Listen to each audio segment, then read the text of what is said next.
हमारे इस चैनल नौटंकी तमाशा को लाल बटन दबाकर सब्सक्राइब करें व घंटी के निशान का बटन दबाएं ताकि सभी नए वीडियो आप तक तुरंत पहुंचे बिल्कुल मुफ्त।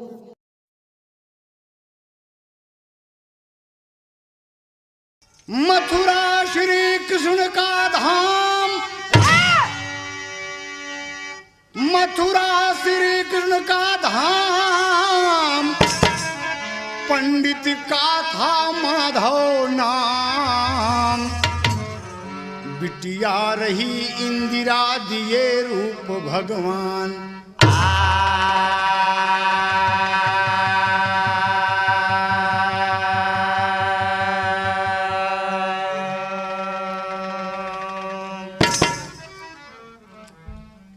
गंगा कशिट से आप ये सीडी देखेंगे। गाने का शीर्षक है दुखियारी दुल्हन। और आपको लगेगा आप सबको कि हाँ, एक सामाजिक बात किस तरीके से गंगा सीडी के माध्यम से आप सबके समक्ष पूरे देशवासियों के लिए पेश की गई है। मथुरा बड़ी पवित्र नगरी है जहाँ 16 कलहपूर्ण अवतार भगवान श्री कृष्ण जी लिए। उसी नगरी में एक छोटी सी बात हो जाती है। एक ब्राह्मण का परिवार है बाबूजी, ध्यान दीजिएगा। ईश्वर चाहे जिसको जैसा रखे, रहना पड़ेगा। उसकी माया अनंत है। कवि ने इसी भाव को लेकर एक कव्वाली का टुकड़ा दिया।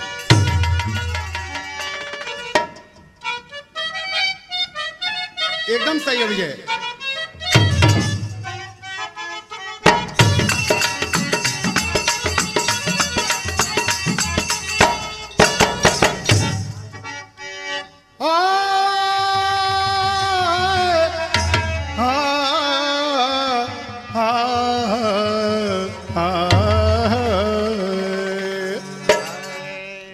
संसार प्रभु की माया है, संसार प्रभु की माया है। माया का कोई पार नहीं, माया का कोई पार नहीं, माया का कोई पार नहीं।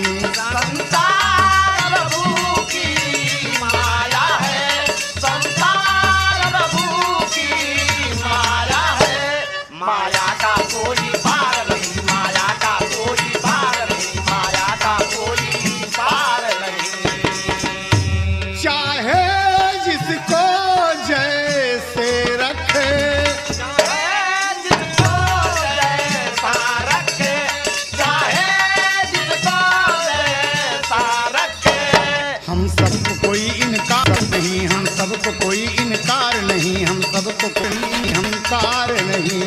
चाहे जिसको जैसा रखे, चाहे जिसको जैसा रखे, हम सबको कोई इनकार नहीं, हम सबको कोई इनकार नहीं, हम सबको कोई इनकार नहीं। गौर करने की बात है, ईश्वर की माया तो बड़ी अनंत है। गंगा सीडी के माध्यम से आप देखेंगे कि कितनी बेहतरीन कहानी आपके सामने पेश है। इसलिए पर्वत को राई करता है, एक वही शक्ति है। पर्वत को राई करता है, राई को पर्वत भी क्षण में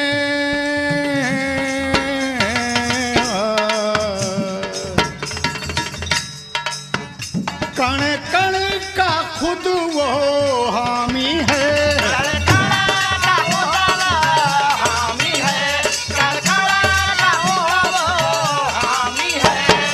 कण कण का खुद वो हामी है।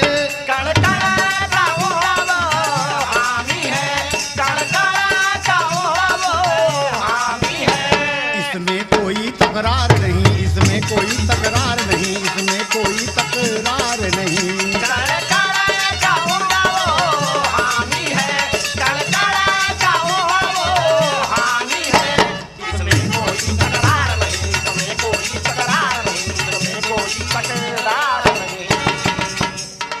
सभी जानते हैं दोस्त कि ईश्वर के बगैर हुक्म के, बगैर उसकी आज्ञा के पेड़ का एक पत्ता नहीं हिलता, एक कण दूसरी जगह पे नहीं जाता, ये उसकी मर्जी है।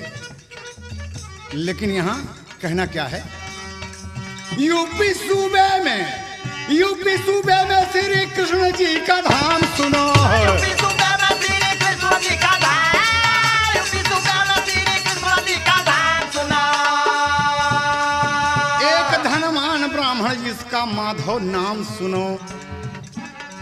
एक बेटी थी इंदिरा सुमुख सयानी थी, बाप के सर पे बेटी की शादी की हैरानी थी।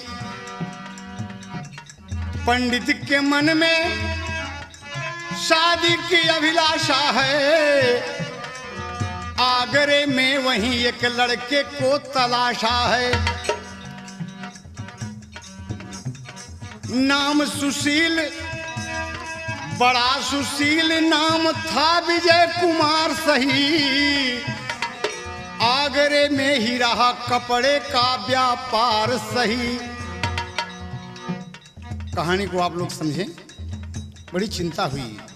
आज कलयुग में तो शादी ब्याह, बेटी की शादी कितनी महंगी हो गई है, और हमारे समाज को ये कुरीति त्याग देना चाहिए कि हम दहेज मांगते हैं। जैसा कि कहा जाता है दोस्त कि दुल्हन ही दहेज है।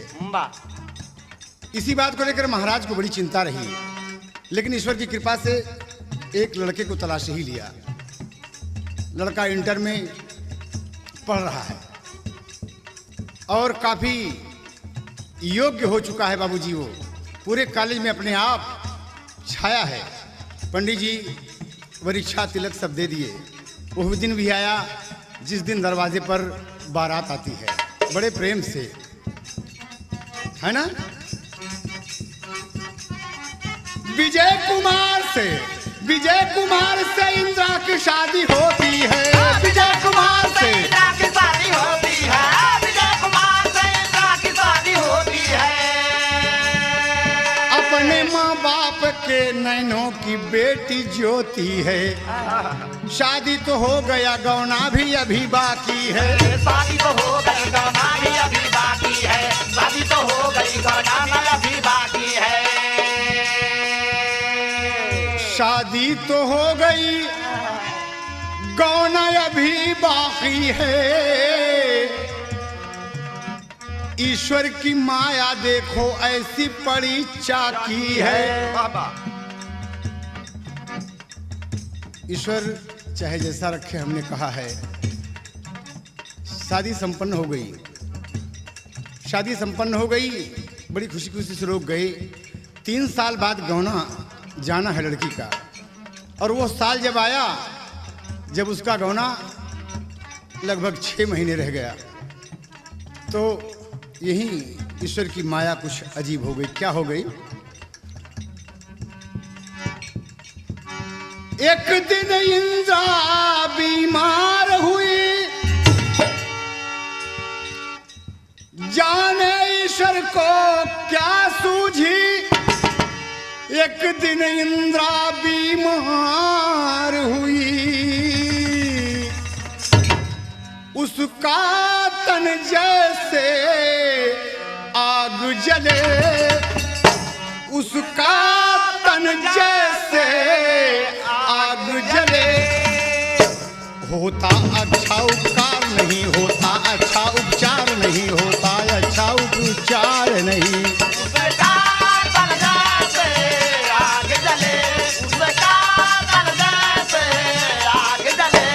होता अच्छा उपचार नहीं, होता अच्छा उपचार नहीं, होता अच्छा उपचार नहीं।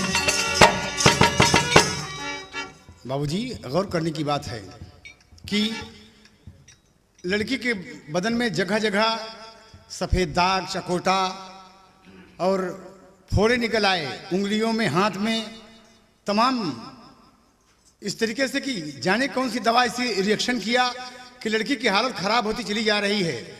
और डॉक्टर लोग सब जवाब दे दिए, लेकिन पंडित जी कहते हैं कि मेरी बेटी का गौना इसी साल जाना है। डॉक्टर साहब, आप सब देखें जरा कि मतलब कहे इसका कोई उपचार ही नहीं हो रहा है, ऐसी दवा कुछ रिएक्शन कर गई। कहा सर बड़ी तकलीफ है, आप इसे बराबर ढंग से देख लें, लेकिन कोई चारा नहीं चला बाबूजी। कभी को टेरी का भाव देना पड़ा।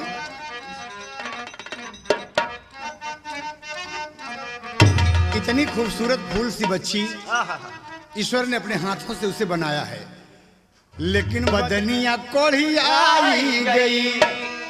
अरे शादी भयल गमन ना गईली निबारी धनिया, बदनिया कोढ़ी आई गई। शादी भइल गवन ना गइली बारी धनिया, बदनिया कोढ़ी आई। हाँ, शादी भइल गवन ना गइली बारी धनिया, बदनिया कोढ़ी आई गई।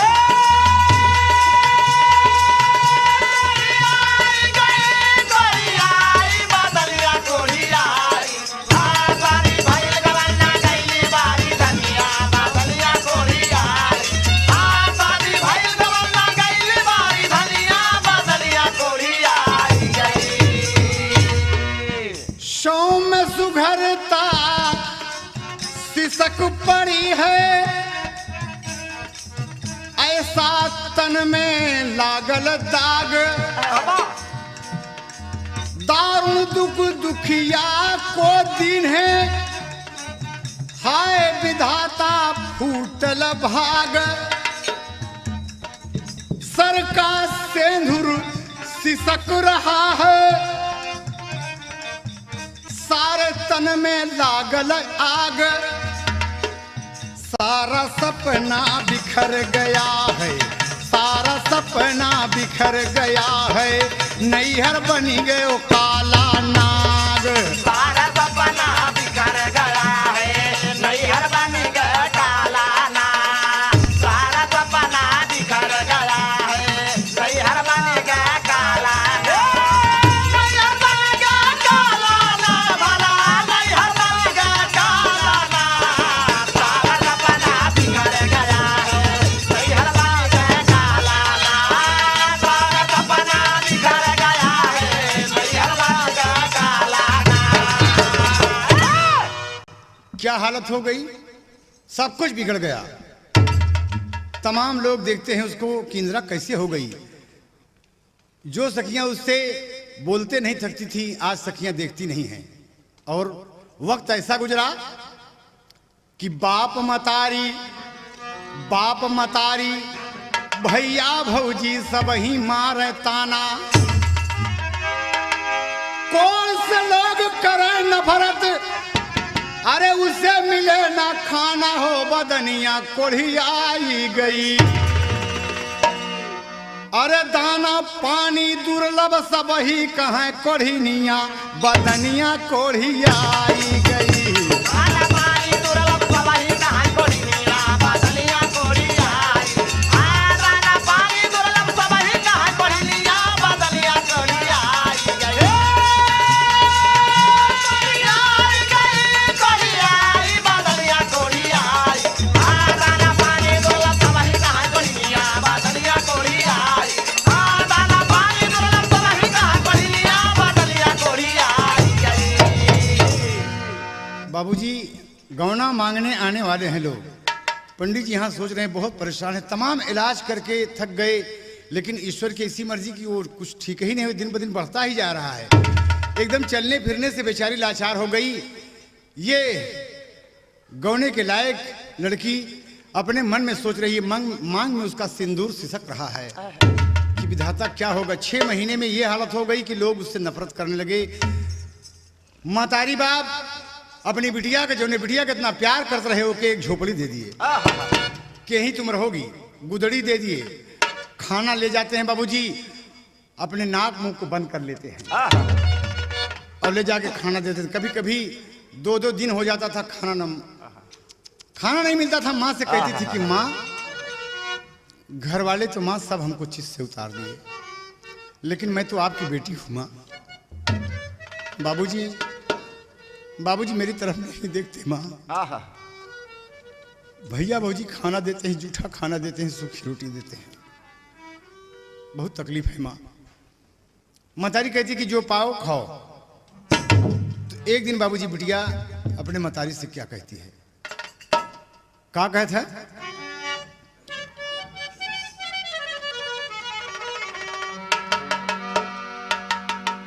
माई के चरण माधई के बिटिया रोवन लागी, जाई हम के करे गोहनवा मोरी माई।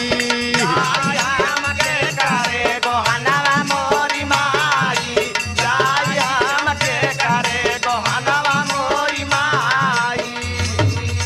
घर वाले सब माई शीत से उतारी दिहलन माँ, घर वाले सब माई चीत से उतारी दिया, दुर्लभ होइगा नैहर का रहनवा मोरी दुर्लभ माई। होइगा नैहर का रहनवा मोरी माई, दुर्लभ होइगा नैहर का रहनवा मोरी माई।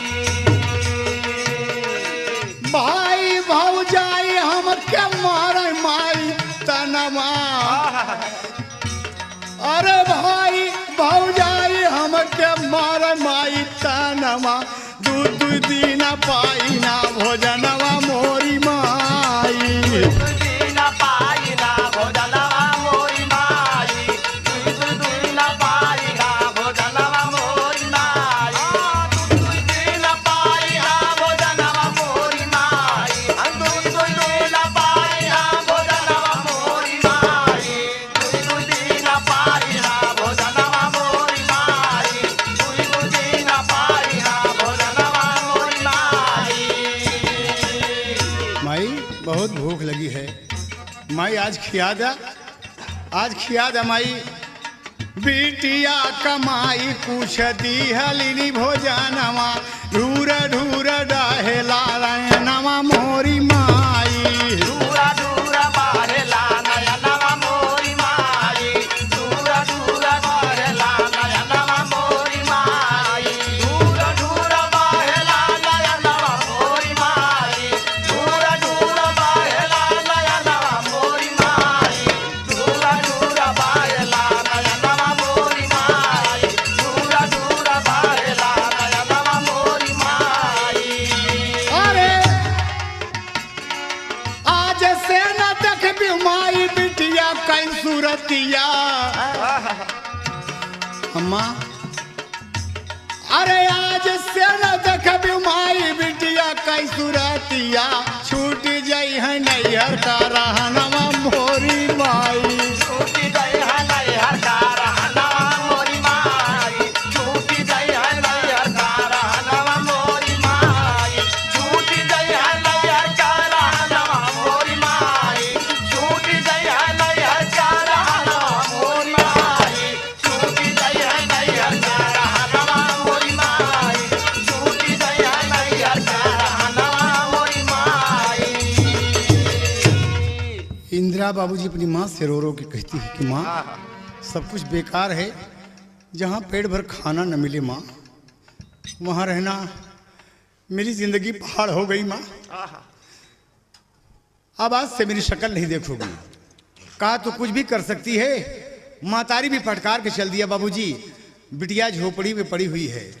हाय हाय चारों तरफ से लोग आ जा रहे हैं, कोई पूछने वाला नहीं कि तू कैसे हो, ओकरे तरफ नहीं देखते। जब जाते हैं बाबूजी उसके संग की सखी सहेली ओकरे सामने थूक के चली जाती है और बुलावत है, अरे कमला निर्मला, अरे मेरी बहनी तनी पानी पिया दे दीदी, लेकिन कोई पानी नहीं देता।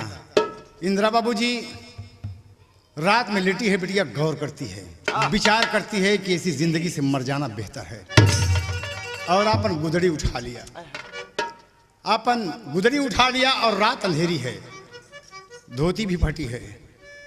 क्या कहना है कि घर वाले अच्छा सा कपड़ा भी नहीं दे सके उसे। और इंदिरा गुदड़ी उठा के बाबूजी, एक झोला था छोटा सा, उसी में एक कमंडल था, उसी कमंडल को रख लिया बाबूजी, और घर से निकलती है तो कभी ने तर्ज दिया,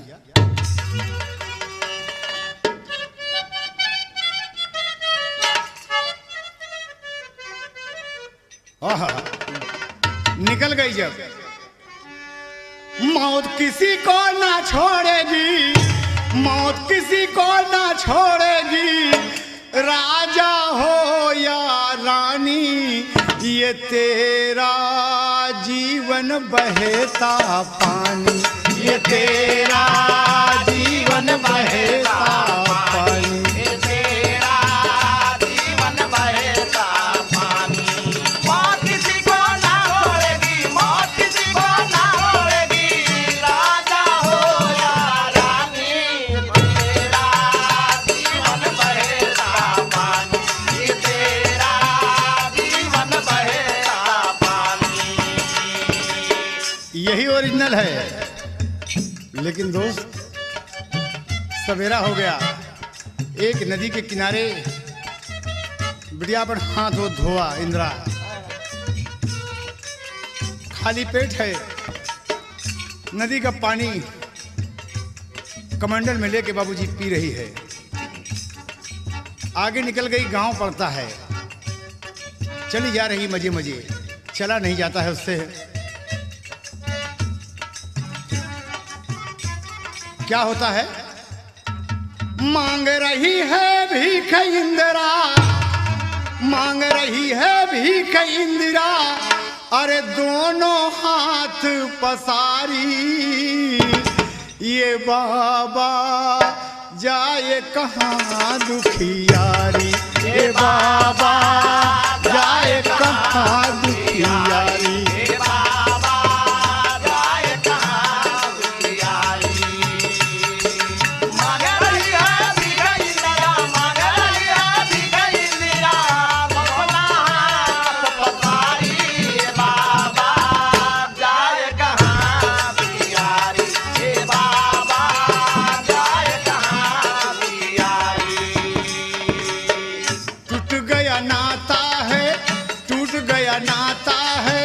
चला नहीं जाता है, कोढ़ बहता है बदन, कोढ़ बहता है बदन।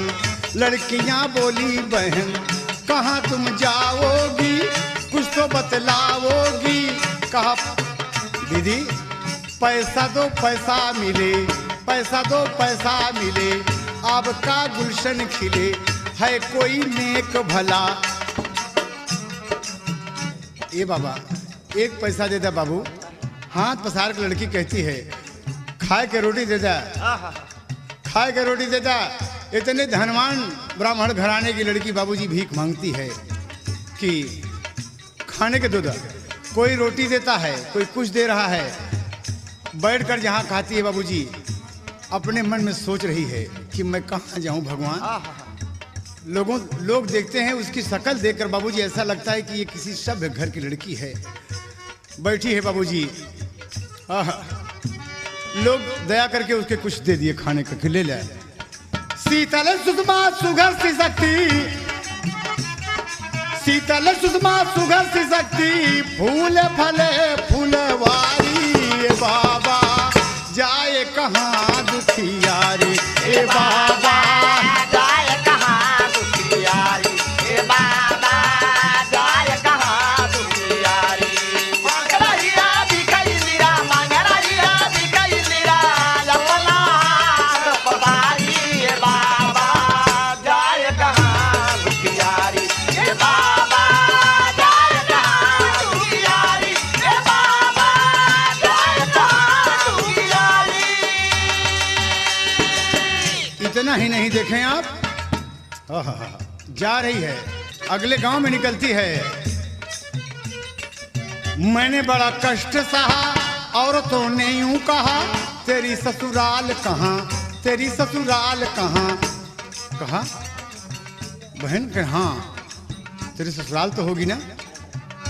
कहा हाँ, गौना अभी बाकी है, ईश्वर की चाकी है। कहाँ है?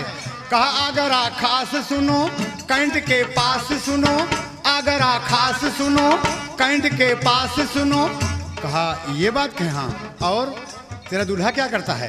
कहा पिया इंटर में पढ़े, पिया इंटर में पढ़े, रात दिन आगे बढ़े, पिया इंटर में पढ़े, रात दिन आगे बढ़े।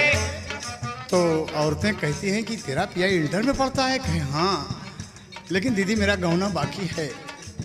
औरतों को ख्याल आया बाबूजी, औरतों ने कहा बहन मेरी मानो बचन, बहन मेरी मानो बचन, जाओ ससुराल बहन, जाओ ससुराल बहन। इंदिरा कहती है कि बगैर गौने के हम कैसे जाएं। कहा तू अपने पिया का पता लगा और अपने मर्द से बोल कि मैं इंदिरा हूँ, मैं आपकी दुल्हन हूँ, और अगर वो तुझे ठुकरा देता है तो सिवा मौत के और कोई चारा नहीं है, तुम आत्महत्या कर लेना बेटी। कहा माँ मैं मरना चाहती थी, मैं मरना चाहती थी माँ, लेकिन मेरा सेंधुर मुझको ललकार दिया कि नहीं। लेकिन आपने ठीक कहा। अच्छी रही सलाह बहन जी, हो,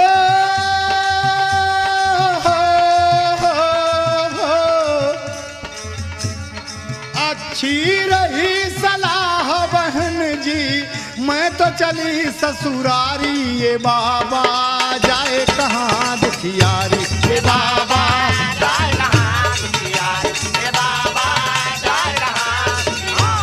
मांग रही है बिगड़ी जरा, मांग रही है बिगड़ी जरा, अपना हाथ पधारी। ये बाबा जाए कहाँ दुखियारी, ये बाबा जाए कहाँ दुखियारी, ये बाबा जाए कहाँ दुखियारी। बाबूजी एक ही कवि ने तर्ज दिया। क्या तर्ज दिया यहाँ पर? सोचना है। लड़की जा रही बाबूजी, लोगों से पूछती कि आगरा कौन तरफ पड़े भैया, आगरा किस तरफ पड़ेगा। सवारी वाले से कहा था कि हम का लिया चला भैया, लेकिन कौन बैठाएगा कोहिन को। पैदल जाती है बाबूजी, 2 किलोमीटर 4 किलोमीटर कभी कभी रास्ता तय करके बैठ जाती थी, रात गुजार के फिर पहुंचती थी, आगे जाती थी बाबूजी, और यही बात अपने मन में कह रही है। वो क्या तर्ज है? घियाना के दियाना अरे मंदिरवा में बरबे, हम मांगनवा मंगबे ना। हम मंगनवा मंगबे ना, हम मंगनवा मंगबे ना। धई के मैया के चरणवा हम मंगनवा मंगबे ना। भाई के मैया के चरणवा हम मंगनवा मंगबे ना। भाई के मैया के चरणवा हम मंगनवा मंगबे ना। हम मंगनवा मंगबे ना, हम मंगनवा मंगबे ना। भाई के मैया के चरणवा हम मंगनवा मंगबे ना। भाई के मैया के चरणवा हम मंगनवा मंगबे ना। यह ओरिजिनल है, लेकिन कहती है इंदिरा कि भूखिया पियसिया लागल, भूखिया पियसिया लागल, लागल अनहरिया आई हो। लागे लाया नरिया, आए हो लागे लाया नरिया। कैसे जाई सासुरना, कैसे जाई सासुरना, कौनो सूझत ना डगरिया, कैसे जाई सासुरना। काना बाधत नाय डगरिया, कैसे जाई सासुरना।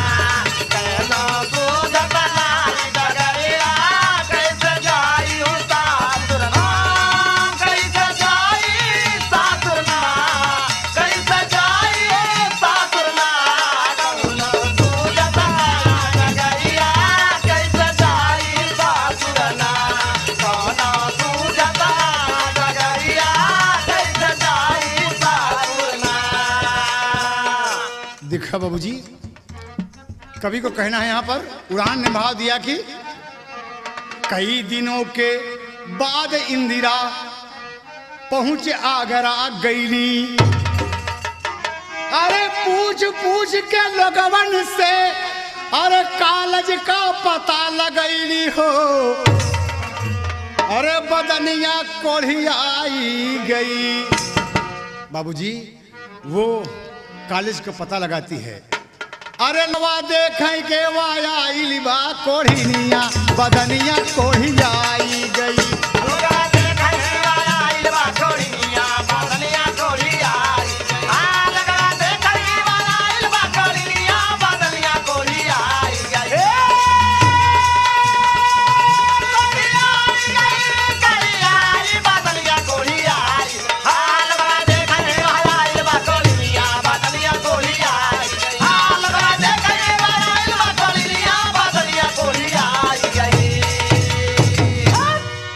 लोग कहते हैं कि अरे कोढ़ी आएगी कि कोढ़ी आएगी। कॉलेज के पास पहुंचती है जहां विजय कुमार पढ़ता है। पता लगाते लगाते आखिर पहुंच ही गई बाबूजी। उसको अपनी मंजिल मिल रही है और लोगों से कहा था, लड़कियां लोगों से कहा था, सब लड़का लंच कर रहे हैं बाबूजी। उनसे पूछा था कि ए भैया यहाँ आवा, ए बाबूजी यही स्कूल में हमार मर्द पढ़ा थी। कह अरे ये कोढ़िन कहा था कि हमार मर्द पढ़ा था, का नाम है, का नाम है ओके? कहा यही दर्जा 12 में पढ़ते हैं, मेरे मर्द हैं, मैं नाम तो नहीं ले सकती। कि जब नाम नहीं लोगी तो यहाँ तो सैकड़ों लड़के पढ़ रहे हैं, क्या मैं बताऊंगा? कहे भैया कुछ दर्जा 12 वाले लड़कन का आप नाम गिनावा, वहीं अगर आप वो नाम में आ जाइए हमारे दुल्हा का नाम तो हम बता देबे, लेकिन हम नाम न लेबे।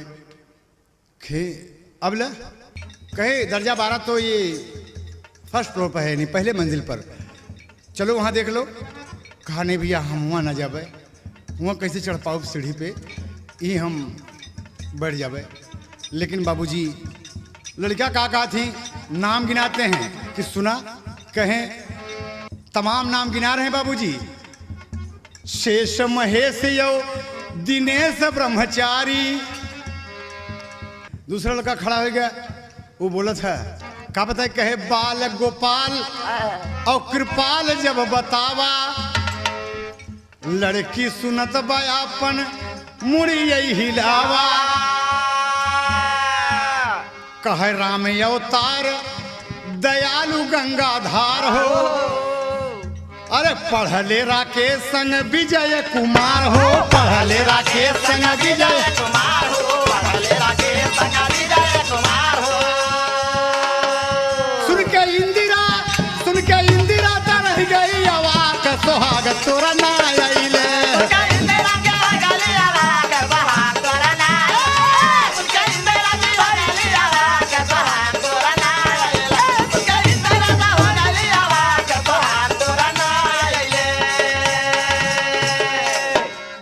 यार जहां विजय कुमार का नाम आया बाबूजी कि पढ़ले राकेश संग विजय कुमार हो, तो कहा हाँ भैया, अरे भैया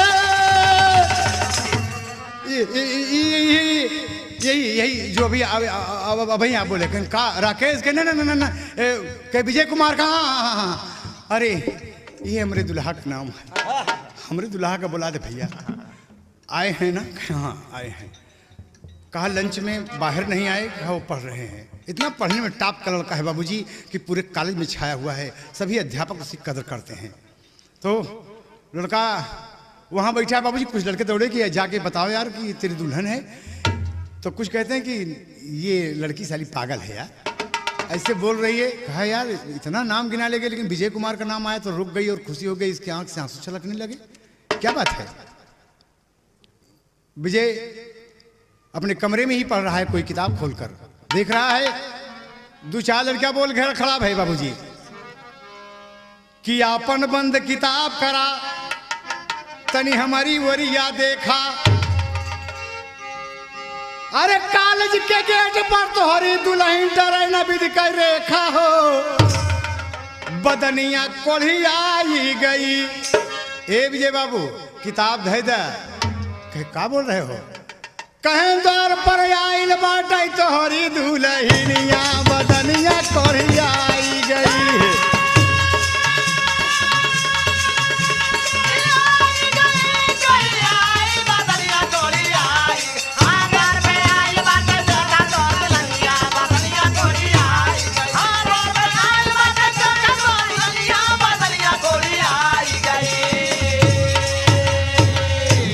ये बाबूजी जब देखा, कहा मेरी औरत आई है? अरे पागल हो भैया, अगले महीने में ना हमारा गौना आ रहा है, तुम हमसे मजाक कर रहे हो, इसीलिए मजाक कर रहे हो ना कि हमारा गौना आने वाला, तुम कह रहे हो आज ही आ गई। लड़के कहते हैं नहीं भैया वो आई है। अरे यार अपना आपका नाम नहीं लिया, वो तमाम सैकड़ों लड़कों को नाम गिना गए, तब उसमें जब आपका नाम आया कि राकेश के संग पढ़ता है विजय कुमार, तो लड़की पर कहे हाँ हाँ हाँ यही नाम है। एक बात बताएं विजय, तेरी औरत तो बड़ी परिवर्ता है यार, क्या बात है, किसी की तरफ निगाह नहीं उठा कि बहुत खूबसूरत है, लेकिन ओके बदन में कोढ़ है। हाँ नहीं मेरी इंदिरा कोढ़ी नहीं है, मेरी इंदिरा कौड़ी नहीं हो सकती, वो देवी है। कैसी बात करते हो आप? मैंने उसकी मांग में सिंदूर भरा है, कहा आओ देखो ना, पहचानो ना। हमारे इस चैनल नौटंकी तमाशा को लाल बटन दबाकर सब्सक्राइब करें व घंटी के निशान का बटन दबाएं ताकि सभी नए वीडियो आप तक तुरंत पहुंचे, बिल्कुल मुफ्त।